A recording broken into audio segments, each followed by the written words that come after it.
Welcome to the place where we learn about and learn from the leaders in our field who are powering creativity. I'm Aaron Dworkin, and this is Arts Engines.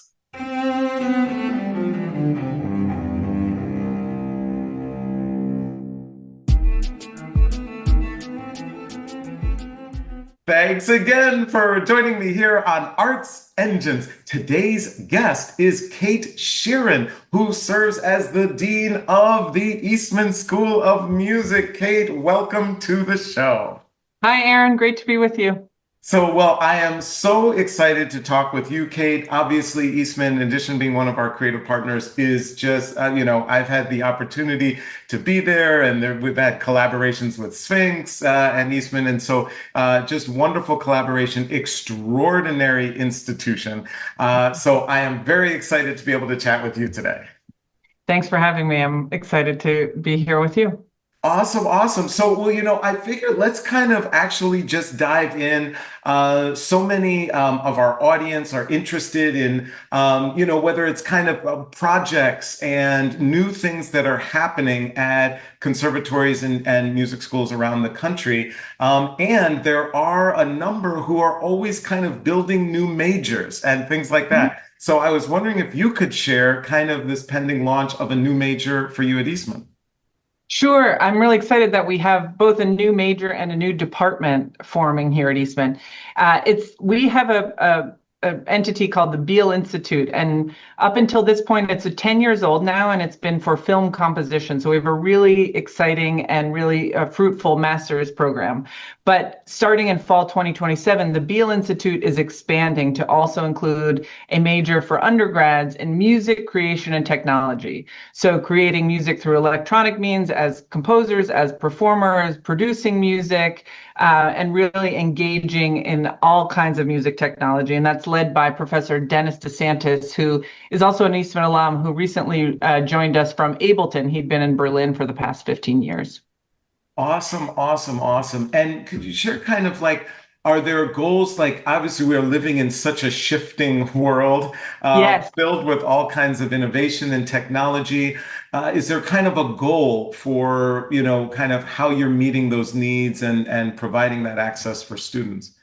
Yeah, and I should mention we're building this in conjunction with the Hagem School of Engineering, another school here at the University of Rochester, which also has a beautiful audio engineering program that already exists, audio music engineering. So in putting the faculty and students together and linking, engineering and music, we're kind of creating a real world scenario. So we're replicating what happens in the professional world with the kinds of collaborations that will happen. And of course, like what happens in every other area of the school, the students take it further than we even imagine, right? That we're planting the seeds and the collaborations are going to be some of the best parts. So I can imagine collaborations with the students in all the majors that have existed for many, many years here and bringing in the students in the new major. So we're excited to welcome those new students in fall 27.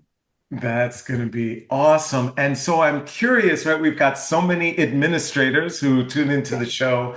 Like these ideas, right? It's like, oh my gosh, it's so exciting and innovative and all of that. So I'm curious, sometimes when we collaborate, we in the arts or collaborate with engineering or business or other schools. Sometimes it can go just smoothly, and other times maybe not so much. Just curious, as you approach those collaborations as a leader, any kind of best practices you're bringing to that and or that you're finding are helping you achieve such success, especially building a new degree program?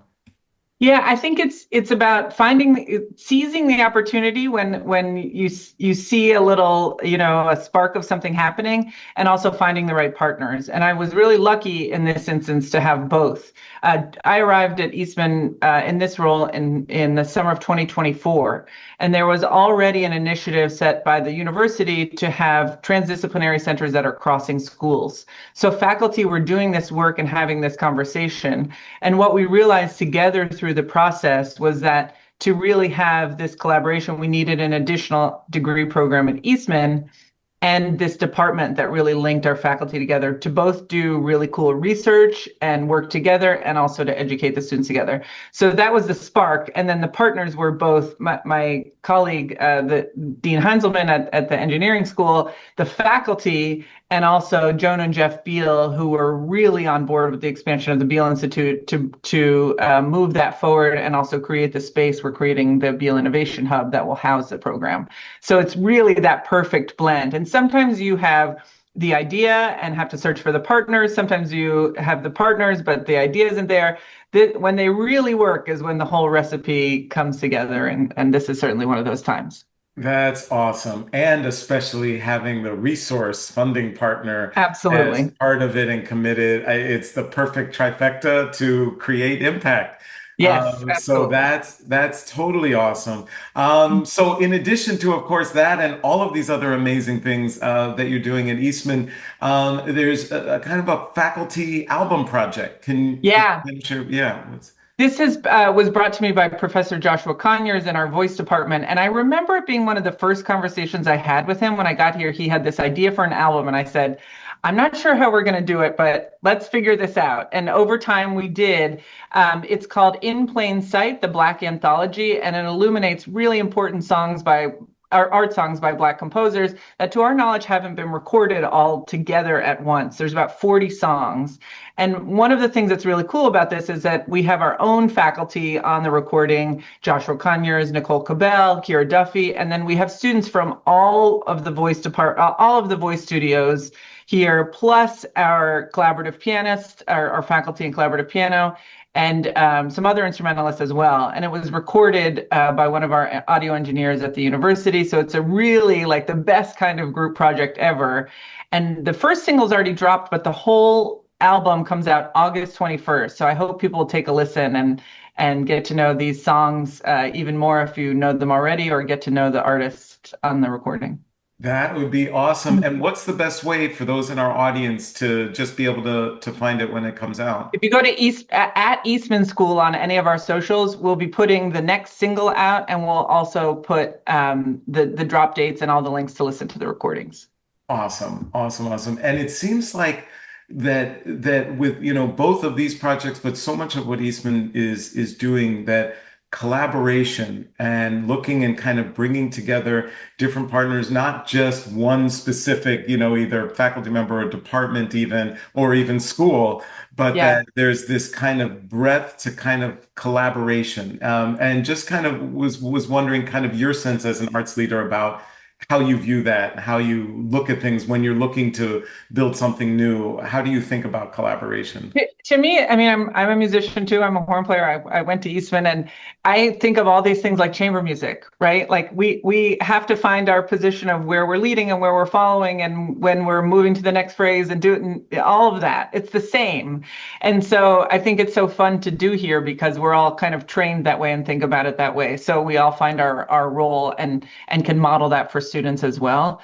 It's one of the reasons I came back to Eastman, because it's such an amazing school with wonderful faculty, and everything that happens here on our downtown campus is, awe-inspiring. But we also have this ability to build into a university collaborations with medicine and engineering, and I think that's really part of our role in helping to keep the field healthy as we're graduating all these young musicians into the field, to have research that proves the impact, to have the possibility to harness technology in positive ways that help musicians. All of that can happen here too. Awesome, awesome, awesome. And I was thinking, you have this, kind of extraordinary perspective to be able to look at the field and the industry, even beyond what you're doing at Eastman. And of course, you have this broad history from Kaufman to Yeah. San Francisco to, right, literally geographically diverse and in many different perspectives. And I was curious, do you feel there's any kind of, as you think about preparing students today for the industry, is there kind of any key area that stands out to you that's like, we have to get this right. If we prepare them for this, that's just going to give them the best kind of advantage as they, or a competitive edge as they enter the industry. Is there anything kind of from your overall perspective that you feel has really risen to the top of priority? Yeah, I think there's so much of the education that has stayed steady and will stay steady, and that's one of the beautiful things about music education. But I think one of the things we have to also make sure we have in addition to the rigorous training and the classwork and the academic initiatives is making sure that students really have time for this to be their laboratory, for them to be able to take their own ideas, not someone else's idea, but take their own ideas, what we were talking about earlier, and take it to fruition. So I have an idea for an app. I want to design a community concert. What is concert planning? How do I think about putting together my own repertoire? And for us to have many opportunities for students to try that out, to find their own artistic voice. I think too often in music, we've gotten into the idea of pass fail. If you don't make it to that one seat or this one thing, and so much of that has to do with circumstance, right? It's happenstance. So getting students to really understand the power they have in shaping their own career is really important, but we have to use their time in their degree program for them to be able to try it out. Absolutely awesome. So, unfortunately, we are just about out of time, but I always like to ask of all of my guests, this work so exciting, the album project and bringing together collaborations with engineering and all of these exciting things. But there's got to be tough days. There's got to be days where things aren't either coming together or resources aren't there or, those types of things. And just wondering, as an arts leader and as an Mhm. academic leader, is there any mechanism that you have that kind of carries you through the toughest of times? I think for me, it's always coming back to connecting to mission, right? Why are we doing this? And to me, music is my job, but it's also my lifeblood. And so if you can make sure you stay connected, that you're going to concerts, that you're talking to students, that you're seeing the impact that a performance has on a community member who needed that music that day, remembering why we're doing this, I think that really gets you through any difficult moment to the next really beautiful moment. Kate Sheeran, you truly are one of the arts engines who is powering human creativity in our world. Thank you so much for everything that you are doing at Eastman and in our field. And thanks so much for being on the show. Thanks, Aaron. It's been a pleasure.